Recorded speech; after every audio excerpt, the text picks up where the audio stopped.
Llave Baco combinada, denominación PU número 32, prácticamente sin uso. Las pequeñas manchas de óxido que puede tener la unidad son por haber estado colgado tiempo largo en el tablero y bueno, la humedad ambiente hizo lo propio. Esta es una llave de las más buscadas por los coleccionistas de Baco, coleccionistas o mecánicos que verdaderamente las necesitan. Más allá de la medida, es por data de la época que fue fabricada y el acero que se usaba.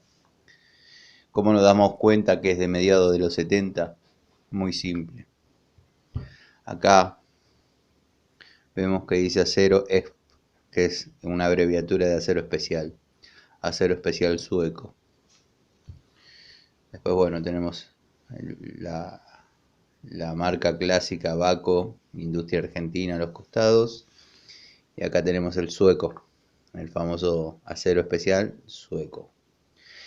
En modelos posteriores, y no me estoy refiriendo al Ergo, que ya es otro tipo de llave, más allá que sea Baco, si bien es de buena calidad, pero la verdad que no la prefiero.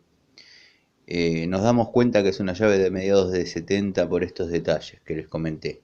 En modelos posteriores, me fui por las ramas, acá iría otro 32. Lo mismo que acá, otro 32. Vemos que su estría prácticamente no fue usada. Bueno, no puedo hacer foco porque el celular verdaderamente no es bueno. Pero bueno, quería tener este video de recuerdo, porque finalmente logré tener la Baco 32.